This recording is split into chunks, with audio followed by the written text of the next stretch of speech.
How to Dress in the Water, by Evelyn Sharp, from The Guardian Unlimited, dated May 26, 1906. How to Dress in the Water, by Evelyn Sharp. There is a universal idea in England, shared even by the travelled, that the sea-bathing of France is superior to ours. I think this only means that we find it more amusing to bathe in French than in English surrounding, for there is really not much in the French bathing arrangements that is worthy of imitation over here. In some French seaside places, Calais for instance, the arrangements are much the same as ours. One bathes from a machine, as at Margate or anywhere else, and the tide goes out so far that after a warning shout from outside of "Attention, s'il vous plaît," the bather finds himself jolted and bumped over the sand till he is conveyed, with luck, to a depth of 3 feet of water, beyond which is only possible to wade after an argument with the presiding Neptune in yellow oilskin, who blows a tin trumpet and screams at any hardy swimmer who is out of his depth. At most places, though, France certainly supplies the little lath and canvas hut so highly admired by the English visitor, I suppose because it is distinctly French, and therefore suggestive of summer holidays, for I can think of no better reason. The only difference I can see between the bathing machine and the bathing hut is that the one is movable and the other fixed, and the latter is a doubtful advantage when the hut is placed high up on the beach.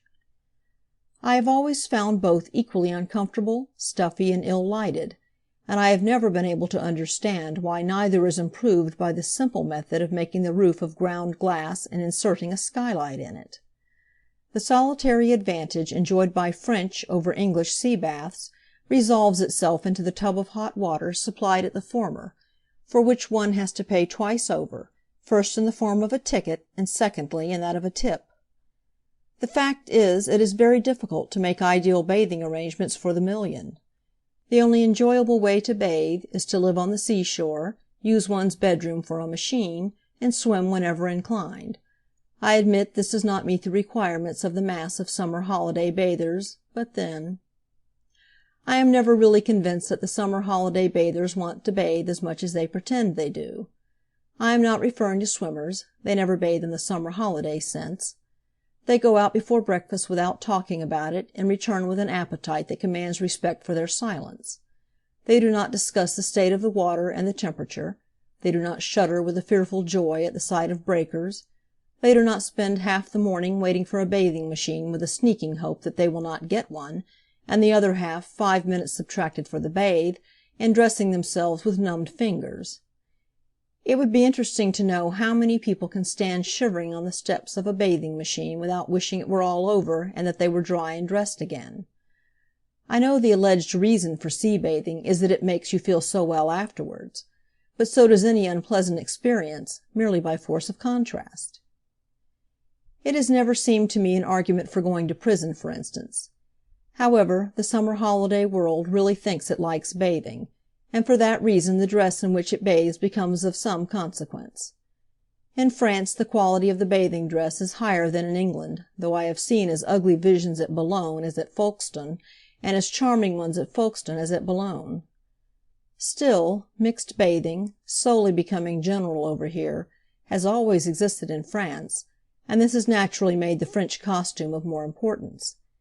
At the same time, some of the best costumes I have seen, on either side of the water, have been worn by English women, and I think this is because the English woman, being by instinct more of a sportswoman than her French sister, would not sacrifice utility to appearances quite so much, and at the same time, having once grasped the necessity of being charmingly as well as practically clad in the water, will attain both ideals the more successfully of the two.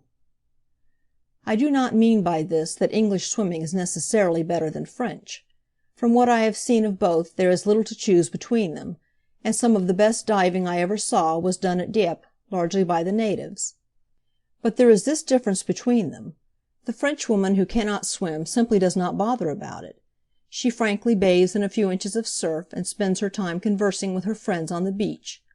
The Englishwoman, on the other hand, always keeps up the fiction that she is there to swim, and, if she can do nothing better, stands with one foot on the ground and does the arm stroke, getting quite a respectable distance by a series of little hops, and deceiving no one.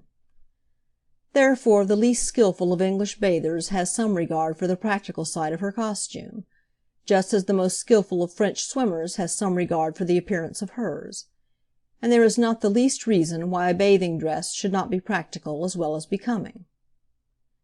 In the shops they are, as a rule, neither one nor the other, and I should strongly advise feminine bathers, if possible, to make their costumes at home. The ready-made dress is nearly always made of serge, a fairly good material for the purpose, as it does not shrink or cling or tear, but even when very fine, wet serge becomes heavy. For bathing in public, a dress has to contain so much material that its texture, since it is to be saturated with water, becomes of the first importance. For those who can afford it, I should unhesitatingly recommend taffeta silk of the strongest kind. The prettiest and most serviceable bathing dress I have seen, worn at Dieppe by an English girl, was in black taffeta, and would satisfy every requirement of the woman who wants to swim and look well at the same time. It was light, strong, did not sling, looked the same wet or dry, and dried quickly when exposed to the air. I cannot speak with experience of its wearing possibilities, but this one saw the season out at Dieppe, and taffeta should wear as well as most materials if chosen carefully. We cannot all afford silk costumes, however, and Italian cloth makes a very good substitute. This wears well, I know, retains its glossy appearance when wet, and is not heavy, besides being both cheaper and lighter than serge. I must confess, though, that it is inclined to cling when drenched with water, an objection that cannot be urged against bunting, another excellent material for a bathing costume. Bunting repels rather than holds the water, and although light and loosely woven, is as strong as can be desired. In dark blue it is very successful, and the cost is small.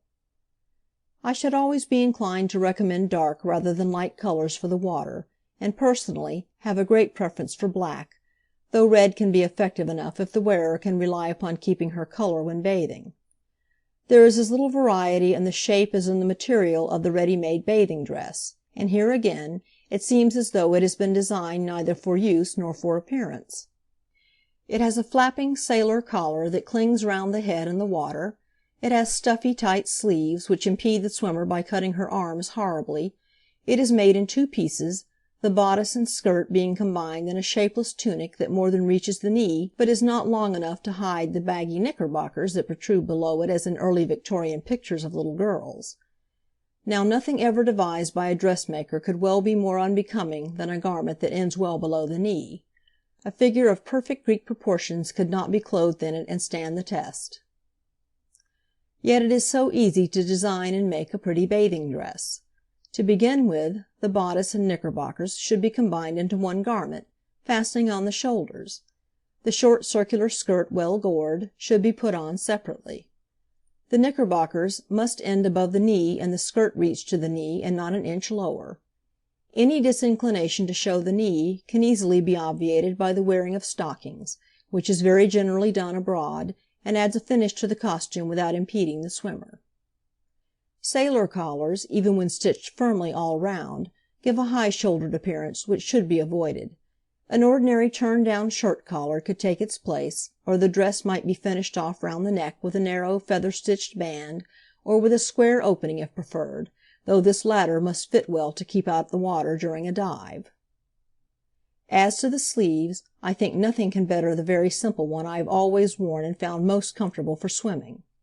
It consists of an undersleeve brought into a band round the arm just above the elbow, and it leaves the upper arm bare from shoulder to elbow. A second band, halfway between the two, rather improves the appearance, especially if both bands are fastened with a little bow or rosette. Needless to say, all these hints are intended only for the woman who wants to bathe in public. For the swimmer who can bathe unseen there is nothing better than the regulation racing dress to be bought at athletic outfitters.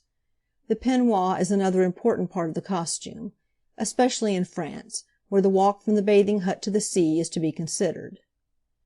Some people think that a kind of opera cloak without sleeves, made in bath toweling, is all that is required, but I cannot help thinking that this sort of cloak when wrapped round a dripping figure merely suggests the indoor bath. The best shape is that of the Japanese kimono, and if the cotton material in which this is generally made is considered too limp for the purpose, the shape can easily be copied in something that repels the wet, such as bunting, or better still, the rough house flannel of which we are now making our walking skirts. Personally, I prefer a warm woolen wrap when I come out of the water, and it certainly looks better. As to the color of the peignoir, it should, if possible, harmonize with the rest of the costume, but this is not very important.